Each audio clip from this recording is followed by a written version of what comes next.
할렐루야. 예, 오늘 저녁 예배 가운데 오신 여러분 주님의 이름으로 진심으로 사랑하고 축복합니다. 할렐루야. 한번 우리 인사합시다. 당신은 하나님께 사랑받는 사람입니다. 예, 하나님께서 사랑해 주시니까 절대로 마음이 위축되지 마시고 떨어지지 마시길 바랍니다. 오늘은 성장하는 성도가 되라라고 하는 말씀의 제목으로 우리가 은혜를 나누고자 합니다. 여러분, 우리가 성장을 해야 합니다. 성장은 굉장히 중요한 이 그리스도인의 가치이기도 이렇게 합니다. 성장, 예를 들어서 우리가 좀 쉽게 우리가 접근을 해본다라고 하면 성장해야 되겠다. 예를 들어서 키가 성장한다, 지혜가 성장한다, 이런 조금 어려운 내용을 들어가기 전에 굉장히 쉬운 형태를 본다라고 하면 우리가 건강을 위해서 다이어트를 해야 되겠다. 이것도 성장에 대한 개념이라고 볼 수 있겠죠. 성장을 하기 위해서는 우리가 즉각적인 만족을 우리가 굉장히 많이 누리고 있는데 즉각적인 만족을 기꺼이 포기해야지만이 성장을 우리가 꿈꿀 수가 있고 우리가 성취할 수가 있게 됩니다. 예를 들어서 건강을 위해서 우리가 다이어트를 한다고 하면 이것이 성장에 대한 개념이잖아요. 그러면 즉각적인 만족을 포기해야 되는데, 예를 들어서 설탕을 듬뿍 바른 핫도그, 또 저녁이 늦은 시간 가운데 배가 출출하다고 해서 이렇게 통닭이라든가 이런 거 치킨을 우리가 먹으면 굉장히 즉각적인 만족은 있는데, 내가 성장을 해야겠다, 내가 건강을 위해서 다이어트를 해야 되겠다라고 하는 성장에 대한 분명한 목표가 있다고 하면 내가 지금까지 누리고 기뻐하고 즐거워하던 그러한 즉각적인 만족을 기꺼이 포기를 해야 합니다. 이게 누구나든지 다 알아들 수 있는 그런 내용이지 않습니까? 마찬가지입니다. 우리의 지적인 부분에 있어서도 우리가 하나님의 말씀을 가까이 오고 말씀을 많이 읽고 말씀을 듣고 또 묵상하는 시간들을 충분히 가져야지만이 우리의 영적인 지성이 성장을 하게 되는데, 사람의 머리가 말씀으로 가득 차야지만이 머리가 육체를 지배를 할 수 있잖아요. 끌고 갈 수가 있잖아요. 이렇게 하는데 저녁 시간마다 우리가 3시간짜리 영화를 자주 본다라고 하고 또 게임에 빠진다라고 하면 실질적인 성장을 할 수 있는 기회들이 빠져나갈 수가 있게 되겠죠. 이우림 형제 맞죠? 네, 많이 피곤한 것 같아요. 우리가 할 일이 참 많습니다. 요즘 새벽까지 많이 하더라고. 뭘 하는지 잘 모르겠는데 굉장히 열심히 많이 합니다. 피곤합니다. 그래도 이렇게 예배 가운데 참여해 주시니까 얼마나 감사한지, 얼마나 기타가 감사한지 모릅니다. 자세를 또 바르게 하네요. 그렇죠? 예. 여러분, 성장을 하는데 실패한 사람들의 공통된 3가지가 있습니다. 서글픈 말, 성장을 하는데 실패를 본 사람, 이런 말들을 공통적으로 3가지를 한대요. 할 수 있었는데, 할 뻔했는데, 해야 했었는데 못했다는 거죠. 성장을 하기 위해서 목표를 정하고 집중을 했는데 집중하지 못했어요. 왜냐? 즉각적인 만족에 내 몸이 많이 길들여져 있거든요. 먹고 싶은 것, 하고 싶은 것, 내가 계속해서 해오던 거를 하나님의 가치를 붙잡고 나가야지 신앙이 성장하는데, 이 성장을 하는데 내가 지금까지 하던 습관들이 포기하지 못하니까 사람이 성장하지 못하고 그대로 어린아이 같은 상태를 유지하는데, 그것은 하나님께 기쁨이 되지 못하고 오늘 성경 말씀을 통해서 단순한 기쁨이 되지 못하는 것뿐만 아니라 어린아이 같은 신앙을 가지면 영적으로 걸려 넘어지게 되고 산당 신앙에 빠지게 되고, 그리고 사람들의 속임수와 게임에 빠져서 실패와 낙심하게 되는 경우를 겪어야 되기 때문에 하나님께서는 그것을 건져내기 위해서 성장하는 그리스도인이 되어라. 교회가 어떤 것인가? 에베소서 말씀을 통해서 성장하는 교회가 되어라, 성장하는 성도가 되어라 라는 것을 하나님께서 사도 바울을 통해서 체계적으로 말씀을 하고 있습니다. 오늘 바울은 성장하는 그리스도인이 되기 위해서 특별히 시편 68편 18절 말씀을 이렇게 우리에게 예를 들고 있는데요. 그 내용이 오늘 우리가 함께 읽고 있던 에베소서 4장 8절의 내용인데, 이 8절의 내용을 시편 68편 18편 내용을 인용을 해서 이렇게 하고 있습니다. 그 내용이 어떤 내용인가 하면 우리가 8절 말씀을 다시 한번 읽어보겠습니다. 읽습니다. 시작. 그러므로 이러기를 그가 위로 올라가실 때 사로잡혔던 자들을 사로잡으시고 사람들에게 선물을 주셨다 하였도다. 설명해 드릴게요. 이게 어떤 내용인가? 그냥 읽으면 몰라요. 누군가가 알려줘야 돼요. 인도자가 성경을 깊이 묵상하고 연구하고 또 삶을 바르게 해서 이 말씀을 지식적으로도 알고 또 심령으로도 준비가 되어서 줄 때 사람들은 마음으로 받게 되고 그것을 받게 되어서 사람이 성장하게 되는데요. 이 말씀은 여러분, 그러므로 이르기를 그가 위로 올라가실 때 그리고 사로잡혔던 자들을 사로잡으시고 사람들에게 선물을 주셨다. 이 바울은 예수님이 전쟁에서 이기신 왕인데 마치 구약시대 가운데 하나님께서 다윗 왕을 통하여서 다윗 왕 주변에 있는 적들을 이기게 하시고 그 적들 가운데 포로되었던 사람들을 자기의 전리품으로 전리물로 삼으면 빼앗겼던 자들을 그의 전리품으로 삼으면서 다윗 왕국의 백성으로 만들게 되었죠. 그리고 시온산 높은 성산으로 올라가게 되었죠. 이 구약을 해석을 하는 유일한 사람이 사도 바울입니다. 고린도전서 그리고 에베소서 수많은 교리들인데 견고한데요. 딱딱한 교리가 아니에요.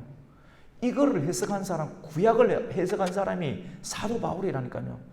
이 구약에 나온 율법의 말씀, 시편에 있는 그런 내용들을 그냥 읽어서 어느 정도 이해는 되는 것 같은데 이 내용을 보고만 해서 해석을 했어요. 사도 바울이 삼청청 하늘의 영적인 세계를 보면서 눈으로 직접 보면서 하나님의 성령의 충만함을 얻고 하나님의 말씀을 해석을 해놓았어요. 시편의 말씀도 해석을 해두면서 복음으로 예수 그리스도로 굉장히 긴급한 속도로 끌어내면서 우리에게 갖다 주니까 우리가 성령의 은혜를 듣고 말씀을 들을 때 그것이 심령 가운데 들어오게 돼요. 그러므로 이러기를 그가 올라가실 때 사도 다윗이 시온산으로 올라갈 때 하나님께서 다윗에게 승리를 거두기 위해서 시온산으로 올라갈 때 그들에게 사로잡힌 자들을 함께 다 올라가죠. 마치 이것이 다윗의 자손으로 오신 예수 그리스도께서 이 땅 가운데 사단의 왕국 가운데 빼앗긴 하나님의 자녀들, 애굽의 종되었던 세상의 종되었던 마귀의 종되었던 원래 하나님의 자녀들을 건져내기 위해서 이 땅 가운데 칼과 창으로 싸우는 것이 아니라 뭘로 싸우셨습니까? 십자가의 능력으로 싸우셨습니다. 여러분 믿으십니까? 십자가에서 싸우셔서 십자가에 죽으시고 피를 흘리심으로 말미암아 구속을 하셨습니다. 구속하시고 그 구속한 상황을 예수님께서 성천하셨어요. 그래서 그가 이러기를 그가 위로 올라가셨을 때 사로잡혔던 자들을 사로잡으시고 마귀에게 포로되고 종되었던 자들을 예수 그리스도의 피로 인쳐주시고 구속하셔 주셔서 구원하여 주시고 하나님의 백성으로 삼아 주시고 그 사람들에게 뭐를 주셨다 합니다. 선물을 구약의 다윗의 시대 가운데는 전리품을 주었지만도 그들에게 노력한 것을 그들의 백성 가운데 전리품으로 주었지만도 주님께서 십자가의 사역과 부활과 성천하심으로 말미암아 또 다른 보혜사 성령님을 우리에게 선물로 주셨죠. 이 내용을 사도 바울은 정확하게 알고 그 구약의 아구와 신약의 아구를 끌어맞추면서 정확하게 복음으로 우리에게 녹화합니다. 이 말씀을 받아야 된다고 말씀을 합니다. 다윗 왕이 시온산에 올랐을 때 신하들 중에 그들의 아둘람 굴에서 함께했던 중요한 생명을 걸었던 용사와 신하들 가운데 은사에 맞게끔 그의 제사장, 하나님 나라의 제사장, 하나님 나라의 선지자, 그리고 책략을 펼치는 그런 모사로 삼으셨던 것처럼 오늘 말씀 가운데 보면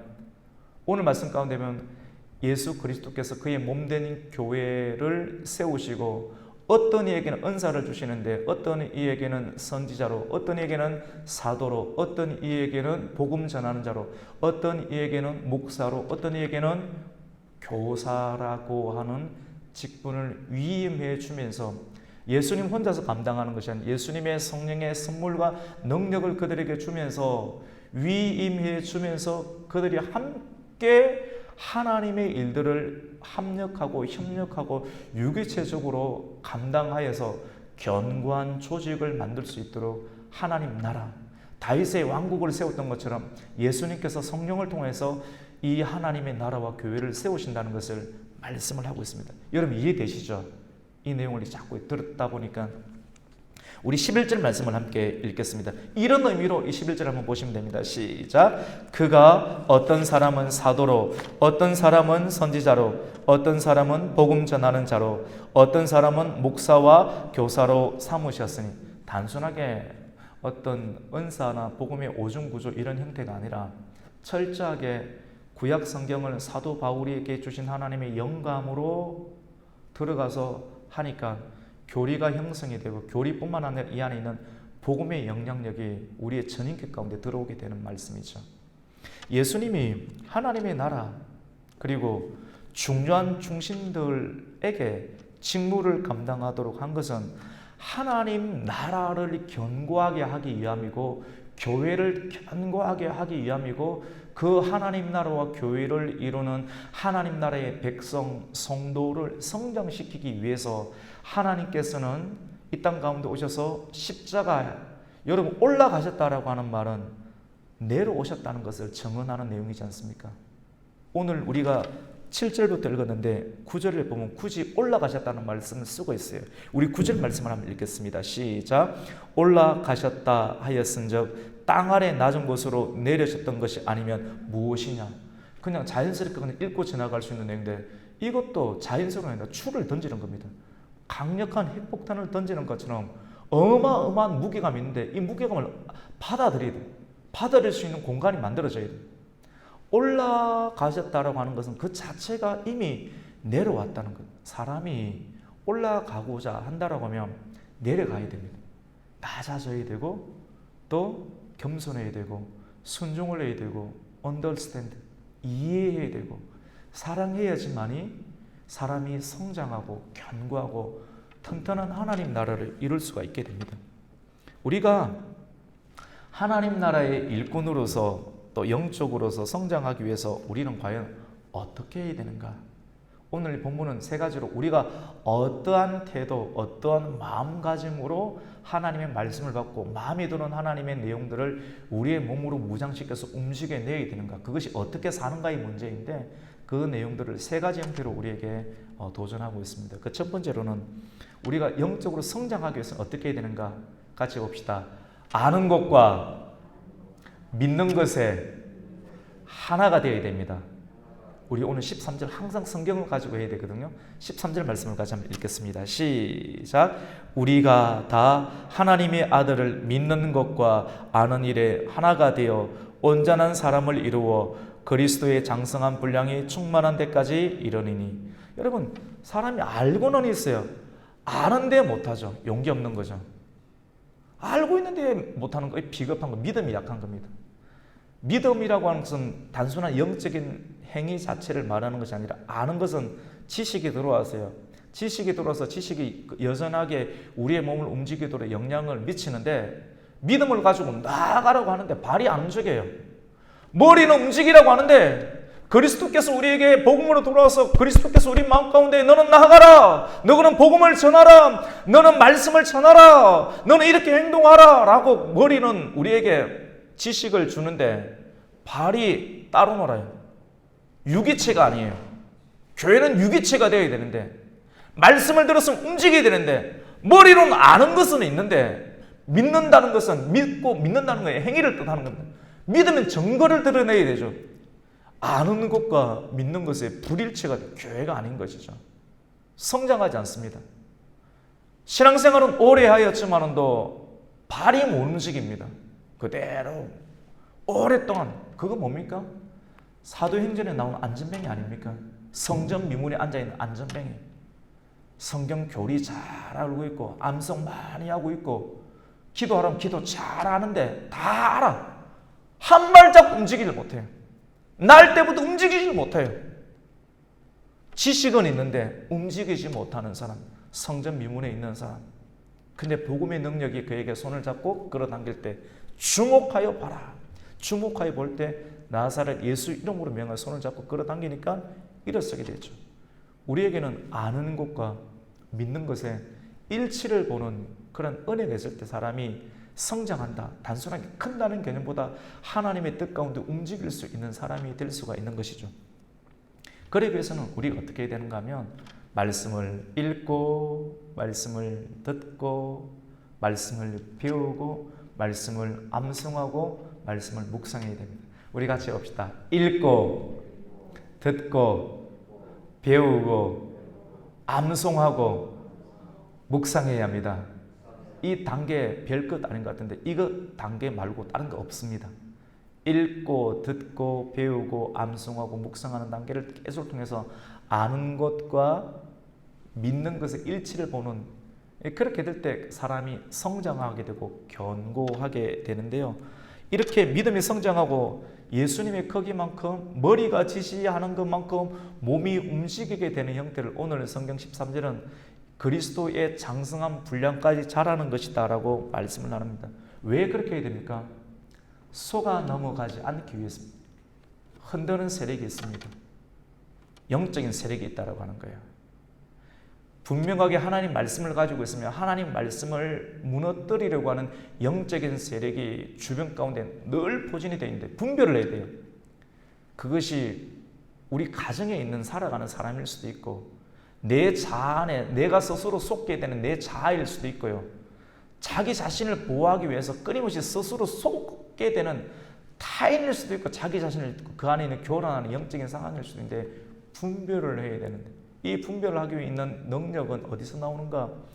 그리스도의 장성한 분량까지 아는 것과 믿는 것의 일치를 보는 부단한 연습과 훈련을 통하여서 분별력을 얻게 되는 것입니다. 우리가 간교한 속임수에 넘어가지 않기 위해서는 충만한 진리에 능동해야 하고 어린아이 같은 사람이었습니다. 조금만 지식이 있고 그 다음 단계 지식이 들어오면 버티지를 못하는, 몸은 어른이고 넥타이는 메었는데 먹는 음식은 이 1살, 2살 밖에 어린 아이들이 먹는 젖병을 들고 있어요. 그런 신자들이 굉장히 많아요. 몸은 갤럭시 양복을 입고 있고 넥타이도 굉장히 좋은 닥스 넥타이를 메었지만도 그들이 먹는 음식은 젖병에 들고 있고 물 먹고 있어요. 물 탄 젖병을 들고 있고 이거 그 다음에 시금치나 반찬, 김치 주면 소화를 못 시켜요. 단단한 음식을 먹을 수 있는 힘이 전혀 근육이 만들어지지 않았어요. 훈련이 안 되어 있는 근데 우리가 정말 오늘 이 말씀을 통해서 우리는 자라야 되겠다. 단단한 음식을 먹어야지만이 이빨이 건강한 것뿐만 아니라 이 음식을 먹어야지 우리가 사단에 얼마나 무너뜨리려고 많이 합니까? 사단의 간교한 전략과 게임 가운데 넘어지지 않아. 왜 실족당해서 왜 교회 안 오는지 아십니까? 이런저런 핑계 대는지 아십니까? 아는 것과 믿는 것의 일치를 보지 못하기 때문에 신앙이 무너지는 거예요. 스스로 속이는 거예요. 핑계를 대는 거예요, 여러분. 오늘 말씀 가만히 들어보세요. 자기 자신을 보호한다는 명목, 이런 것 때문에 아는 것과 믿는 것의 일치가 안 되니까 이런저런 핑계를 대고 우리가 하나님을 향해서 달려가는 그 길들을 멈추게 되는 것 아닙니까, 여러분? 근데 주님은 우리가 거기서 멈추지 말고 계속해서 말씀을 읽고 듣고 배우고 암송하고 묵상하는 일련의 과정들을 통하여서 알고 있는 것과 또 뭡니까, 여러분? 믿는 것의 일치를 보라. 이렇게 되기 위해서 우리가 넘어야 될 산이 있습니다. 오늘 낮에 설교도 예루살렘 성까지 올라가기 위해서 꼭 끝까지 갈 때 제대로 잘 가는 사람이 있고 중간에 포기를 많이 하죠. 산당도 있고 산마다 산당이 있으니까 우리를 끌어다 여기 좀 쉬어가라고. 쉬어가서 들어가는 순간 끝이 못 나가는 거죠. 또 지나가야 되는데 이런 단계를, 개인적 단계는 어떻게 극복하느냐면 같이 봅시다. 판단을 중재해야 됩니다. 말씀을 들으면서도 판단이 들었으면 사람이 또 넘어가는 겁니다. 실족당. 판단하지 아니하는 연습들을 계속 해내야 됩니다. 정말 어린아이처럼 판단하지 않고 계속해서 말씀을 듣고 하면 아는 것과 믿는 일의 일치를 볼 수 있고 성전까지 꼬리날 수 있는 역사가 나타나게 되는 것이죠. 두 번째로는요, 연합하고 협력을 해야 됩니다. 우리 16절 말씀을 함께 읽겠습니다. 시작. 그에게서 온몸이 각 마디를 통하여 도움을 받음으로 연결되고 결합되어 각 지체의 분량대로 역사하여 그 몸을 자라게 하며 사랑 안에서 스스로 세우느니라. 첫 번째로는 아는 것과 믿는 것에 일치를 보아야 되고요. 두 번째로는 협력을 해야 됩니다. 서로 협력을. 예수님의 몸은 예를 들어서 교회를 일으키는데 하나님께서 은사를 주셔서 사도나 선지자나, 오늘날에는 사도나 선지자적 형태를 이렇게 목사님이나 아니면 전도사님 또는 성도들 가운데서도 그런 일들을 행할 수가 있습니다. 맞죠? 그 다음에 오늘날에는 사도 필요 없죠. 선지자 필요 없죠. 그런 기능들은 성도들이 감당할 수도 있고 목회자가 감당할 수도 있죠. 그 다음에 복음 전하는 자들 다 감당할 수가 있죠. 목회자는 교회의 목양을 합니다. 가르치고 전체를 견고하게 유지하는 태도를 정하는 목양을 감당하는 것이 목사와 감독의 역할이고요. 그 다음에 교사는 성경을 가르칩니다. 가르쳐서, 그래서 가르치는 역할도 잘 준비되어 있는 분들이 성경을 가르칠 수 있도록 기회를 교회에서는 드릴 수가 있게 되겠죠. 혼자 하면 못 해내요. 같이 해야 돼요. 그래서 은사를 받고 은사를 훈련을 시켜서 잘 배치돼서 그 사람의 삶의 의미도 만들어주고 동기부여도 해주고 그 사람의 은사를 잘 적절하게 활용함으로 주변의 사람들도 함께 협력하고 또 성장해가는 그리스도와 교회로 만들어질 수가 있게 됩니다. 오늘날에는 점점점 개인화가 되어가는 그런 시대입니다. 개인화요. 이전에는 함께 공동체 생활을 굉장히 훈련을 많이 받았는데 코로나 시대가 되면서 더 이건 극심해지는 상황이 되겠죠. 그러니까 마지막 날이 되면 믿음을 지키기가 힘들고 무엇보다 사랑을 하는 것을 발견하기가 참 어려운 시대가 되었다고 말해요. 근데 그렇지만 끝까지 붙잡아야 돼요. 끝까지 견딘다는 것은 끝까지 그럼에도 불구하고 사랑을 해야 돼요. 끝까지 믿음으로 말씀을 전하고 사랑으로 말씀을 전하는 일들을 해야 되겠죠. 모든 사람은 홀로 존재할 수가 없는 것처럼 성도도 혼자 할 수 있는 것이 아닙니다. 그리스도인들은 무엇이든지 연합하는 신앙의 자세가 필요합니다. 성도는 서로를 필요로 하거든요. 이 16절에 보면 온몸이 각 마디를 통해서 도움을 받는다고 했는데 하나님께서 교회를 세우실 때 협력하는 이유가 뭔지 아십니까? 왜 협력이 됩니까? 이렇게 들어간 것은 한쪽은 이렇게 막대기가 있고 한쪽은 골짜기에서 홈이 파져야지 결합이 되는 것 아닙니까? 맞죠? 한쪽이 들어갈 수가 있고 한쪽이 받아들일 수 있는 구조가 돼야 돼요. 그럼 한쪽은 필요한 것처럼 보이고 한쪽은 좀 연약한 것처럼 보여요. 교회에서 연약한 것을 볼 때 그대로 지적을 하게 되면 문제가 생길 수가 있겠죠. 왜냐하면 다 연약한 사람들이 오니까. 그래서 먼저 은혜를 받고 또 보강이 되어 있는 성품과 기술과 여러 가지 가르침들이 잘 준비가 되어 있는 사람들이, 연약한 사람들이 언어 습관이라든가 행동의 습관들 사실 준비가 안 된 분들이 많잖아요. 근데 먼저 온 사람들이, 먼저 하나님의 믿음의 분량으로 좀 세워진 분들이 그의 은사에 맞게끔 교회의 지도에 통해서 당신은 이 직분을 감당하세요. 요게 잘하고 있을 것 같습니다. 라고 교회를 통해서 역사하신 궁극적으로 하나님께서 교회의 지도자를 세우시고 지도자에게 성령을 넣어주시고 그 일들을 통해서 이 은사의 배치를 하게 하는데 이 은사의 배치를 통해서 누군가를 케어하고 대화를 듣고 돕고 하면서 그 연약함들이 있는 사람들을 또 보강해 줄 수 있는 이것이 뭐냐면 연합이 그리고 협력의 개념이다라고 볼 수가 있게 됩니다. 서로를 통해서 부족함이 있다라고 하는 것은 저 사람에게 저게 연약하다 보이죠. 그러면 그 보이는 사람이 그 사람의 부족함을 어떻게 해야 됩니까? 보강해 줘야 되고 채워줘야 돼요. 때로는 내가 물질이 있다면 물질로도 도와주고 또 이야기를 들어주고 또 대화도 나누어주고 또 지도해주고 또 이런 일들을 통해서 협력하고 보강하고 또 함께 하게 되겠죠. 그래서 전도서 4장 12절 말씀 가운데 보면 한 사람이면 패하겠거나 혼자 독불장군처럼 하면 너무너무 힘들죠. 너무너무 힘들죠. 저도 예배하고 기도하고 새벽하고 또 준비하고 또 말씀 전하고 또 찬양하고 나머지 시간 또 하고 혼자 하면 힘들죠, 맞죠? 그래도 하나님 은혜 주셔서 이렇게 하고 있는데 나눠서 하면 참 좋겠죠. 그래서 한 사람이면 피하겠거니와 두 사람이면 맞설 수 있나니 세 겹줄은 쉽게 끊어지지 아니하느니라 라고 말씀을 합니다. 교회는 협력해야 된다라는 그런 말씀이 있고, 마지막 세 번째는 어떻게 우리가 성장할 수 있는가 같이 봅시다. 사랑으로 해야 합니다. 우리 15절 말씀 한번 읽어보겠습니다. 시작. 오직 사랑 안에서 참된 것을 하여 범사에 그에게까지 자랄지라. 그는 머리니 곧 그리스도라. 여러분, 이 NIV 성경 오직 사랑 안에서 참된 것을 하여, 사랑 안에서 한다. 읽기는 읽었는데 잘 안 하다요. 근데 영어 성경을 이렇게 직역해 보면 사랑으로 진리를 말하며, 사랑으로 진리를 말하며 모든 일의 머리 대신 그리스도를 닮아가라라는 뜻입니다. 여러분, 말할 때 있지 않습니까? 성경을 공부하고 성경의 지식이 좀 있어요. 그걸 가지고 연약한 상황을 두고 말을 하게 되는데 이게 안 될 때가 있어요. 안 될 때가 있어요.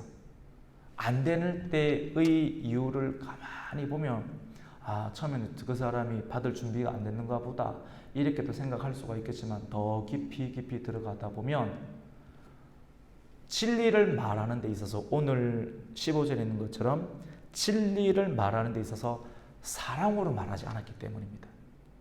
율법으로 이야기하고 지적으로 이야기하고 사랑으로 이야기하자면 자녀들도 말을 듣지 않고 성도들도 그 말씀 가운데 참여하지 않게 되겠죠.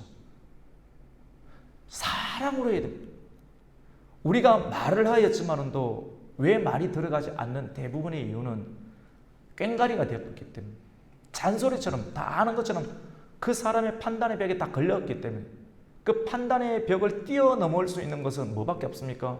그 장벽을 넘을 수 있는, 그 휘장을 찢어버릴 수 있는 것은 그리스도의 십자가의 보혈밖에 없는데, 그리스도의 십자가의 보혈로 명하노니 해라 한다고 해지는 겁니까? 가끔씩 그런 경우도 있긴 있습니다. 근데 지속적이지 못해요. 무엇을 해야 됩니까? 그 말 안에, 그 말을 선포하는 사람 안에 진짜 십자가가 만들어져야 되고 사랑이 느껴질 때 사람은 마음을 엽니다. 사랑으로 여겨지지 않으면 그냥 꽹가리처럼 들려요. 그냥 깽깽깽깽깽깽. 설교도 마찬가지입니다. 사랑으로 안 하고 저 사람이 꼭 들어서 이 사람을 변화시켜야 되겠다는 형식으로 지목해서 설교하면 사람들 다 합니다. 성도들 따라서. 그래서 은혜를 못 받게 되겠죠. 근데 이거를 덮을 수 있는 것, 이거를 진행할 수 있는 것은 오늘 15절의 말씀, NIV 성경 말씀을 직역하면 사랑으로 진리를 말하며, 많은 사람들이 진리를 가르치긴 가르치는데 지적하면서 가르치고 네가 이거 변해야 되지 무기로 가르치니까 처음에는 듣다가 안 듣는 것 아니에요? 그래서 사랑으로 진리를 말하고 또 모든 일의 머리 대신 그리스도를 닮아가야 합니다. 우리가 사랑 안에서 진리를 말하고 또 진리를 말할 때 사랑으로 할 때 그러면 성장하는 것이죠. 말씀을 전할 때도 사랑으로 계속 사랑이 안 만들어진 상태에서 여러분 백날 이야기해 보십시오. 그 사람 절대 안 자랍니다. 말을 안 듣습니다. 안 듣습니다. 억지로 직업으로 행하는 것도 아니고 사랑을 담아서 말을 하고 사랑으로 설교하고 사랑으로 권면하고 사랑으로 전도해야 됩니다. 사랑이 빠지면 아무리 내용이 좋아도 또 아무리 많이 돈을 기부한다 할지라도 그것은 사람을 성장시킬 수 없고 살릴 수가 없게 됩니다. 성장하는 성도는 모든 것을 사랑으로 합니다. 깊이 있는 분들은 한마디 멋있는 단어들을 나열하지 아니해도 사랑이 있으니까 말이 떨려요. 사랑으로 견뎌야 됩니다. 억지로 이를 부덕부덕 달면서 내가 다음에 한번 보자 이런 식으로 꽉 앉아있으면 견디고 이렇게 이거면 자기 몸이 뼈가 상해요. 근데 사랑으로 십자가의 능력으로 사랑으로 말씀을 듣고 사랑으로 인내하고 또 사랑으로 오래 참고 사랑으로 견디면 그 사람은 성장하게 되고요. 그 사람 주변에 있는 교회도 성장할 수가 있게 됩니다. 오늘 우리가 에베소서 저녁 예배 나오셔서 에베소서 말씀을 통해서 우리가 성장해야 되는 이유는 그것이 첫 번째로는 주님의 명령이고요. 첫 번째는 그것이 주님의 명령이고 두 번째로는 성장을 해야지만이 튼튼한 교회와 하나님의 나라를 이룰 수. 왜 튼튼해야 되는지 아십니까? 무너뜨리려고 하는 세력이 있기 때문에 그래요. 무너져요. 가정도 짓밟고요. 교회도 짓밟아요. 누가요? 우리가 성장하지 않으면, 견고한 하나님의 말씀을 무장되지 않으면 교회, 집 다 밟아버려요. 정말입니다. 그래서 우리가 단순하게 말씀을 들으러 오는 정도의 수준이 아니라 내가 이걸 먹어야 돼요. 이 말씀을 먹고 그 말씀대로 아는 것과 믿는 것의 일치를 봐야지만이 여러분이 여러분의 가정을 지켜낼 수가 있고 여러분의 기업을 지켜낼 수 있고 우리 교회를 우리가 지켜낼 수 있습니다. 여러분 믿으십니까? 이게 남의 단순한 설교 듣는 행위가 아니에요. 단순한 종교생 아니에요. 매우 실제적인 엄청난 즉각적인 실제적인 상황이라는 것을 우리가 성장하면 성장할수록 말씀을 더 가까이 가면 갈수록 매우 실제적이라는 것을 우리는 깨닫게 됩니다. 온갖 교활하고 악한, 여러분 우리 다 분별할 수 있나요? 무지해서 우리가 분별 못해요. 그래서 깊은 말씀을 들을 수 있는 내면이 준비가 돼야 돼요. 깊은 말씀이 내면이 준비 안 되면 아무리 좋은 걸 던져줘도 그 사람의 양의 한계가 차면 물이 흘러버릴 수밖에 없겠죠. 내가 깊이 있게 그릇을 준비하고 와야지만이 어떻게 됩니까? 그 말씀을 깊이 있는 말씀까지 도달할 수 있어요. 그래서 주님께서 믿는 것과 아는 일의 하나를 보고 그리스도의 장성한 분량까지 자라가라. 주님께서는 샘 곁에 강한 가지가 되기를 원하시거든요. 계속해서 우리의 뿌리를 주님께 내리고 샘이 있는 곳에 내리고 끊임없이 빨아다니면서 풍파와 상황 가운데서도 잎을 피우고 잎속에서 열매를 맺게 해서 세상 가운데 향기를 뿜어내고 지나가는 새들과 사람들이 그 열매를 먹고 힘을 내게 하는 쪽으로 내 영적인 진액을 사용하라 라고 주님 말씀을 합니다. 여러분을 무너뜨리는 보이지 않는 공격과 세력이 참 많습니다. 우리는 분별해야 됩니다. 분별의 영역을 기르기 위해서는 우리는 어떻게 됩니까? 같이 봅시다. 성장해야 합니다. 성장 안 하면 죽습니다, 여러분. 성장 안 하면 교회 내에서도 어떻게 되는지 아십니까? 다른 사람을 끌어내려요. 내가 위축되거든요. 나는 요만큼밖에 안 돼. 다른 사람은 잘하는데 불안하게. 사람이 왜 불안한지 아십니까? 자기보다 크기 때문에 불안한 거예요. 그런 비참한 내 모습이 비참한 불의의 병기로 쓰임받지 않기 위해서는 사람이 어쩔 수 없습니다. 내가 계속해서 말씀으로 성장 안 하면 우리도 별 수 없어요. 다른 사람 끌어내릴 수밖에 없어요. 비판해야 되고 비난해야 되고. 근데 우리가 성장하면 다른 사람이 성장하는 것도 할 수 있으니 교회에 부흥이 일어나죠. 교회 부흥이 왜 막히는지 아십니까? 기존에 있는 분들이 성장하지 않기 때문에 그래요. 먼저 온 사람들이 계속해서 성장해서 오는 사람들을 계속해서 숨길 수 있는 단계가 되어야 되지. 이제 왔으니까 내가 이렇게 고생했으니까 너 이런 식으로 은근하게 압력을 주면 교회 부흥이 안 되게 되는 거 아니에요? 성장해야 돼요.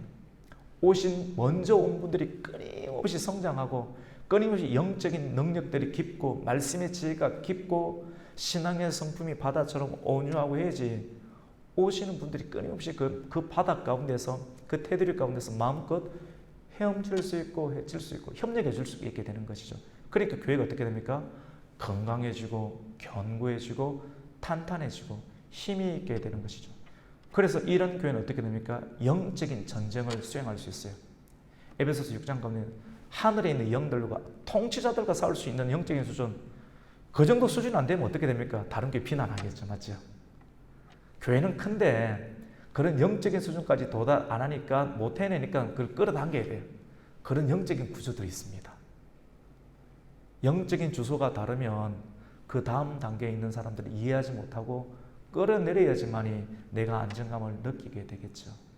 우리가 이걸 알아도 또 너무 과격하게 행동할 수 없어요. 좀 지혜롭게 우리가 해야 되겠죠. 오늘 말씀을 통해서 믿는 것과 아는 일이 어떻게 됩니까? 하나가 되어야 되고, 그리고 서로 어떻게 해야 됩니까? 협력. 오시는 분들 연약함들 많거든요. 어떻게 해요? 붙잡아줘야 되고 어떻게 됩니까? 그들의 필요를 채워줘야 되고 그들의 부족함 다 많아요. 영적으로, 정서적으로, 환경적으로 연약해요. 여전히 죄에 오염되어 있는 모습들이 눈에 환해요. 그거 다 치면 교회 올 사람 없어요. 잘 분별해야 돼요. 그래서 지혜롭게 분별을 해야 되고 극한의 이단이나 아니면 극한의 마귀의 권세적 상황이라면 정리를 해야 돼요. 이단에 대해서는 선명해야 됩니다. 근데 그 경계를 잘해야 돼요. 근데 그렇지 않은 연약한 상황이 있으면 어떻게 됩니까? 필요를 돌봐주고 사랑으로 해주고 또 협력해서 그 사람을 그리스도의 장성본령으로 세워주는 협력. 그리고 맨 끝에 우리가 이런 일들에 대해서 부족한 사람들을 가르치고 또 권면할 때 무엇으로 해야 됩니까? 사랑으로.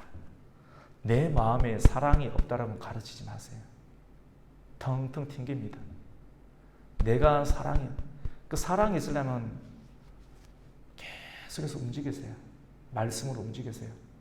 계속 우리가 배울 수 없습니다. 끊임없이 아는 것과 믿는 것에 일치돼서 고단하다 할지라도 움직이다 보면 하나님께 성령의 힘을 주십니다. 죽게 안 하십니다. 그렇게 하면 우리를 통해서 성령이 역사하셔서 사랑으로 권면하고 사랑으로 설교하고 사랑으로 지도할 때 그 사랑에 의해서 사람들의 마음은 열고 듣게 되고 존경하게 되고 하나가 되고 영적인 부모와 영적인 자녀의 관계가 만들어지면서 견고한 교회, 성장하는 교회, 부흥하는 교회.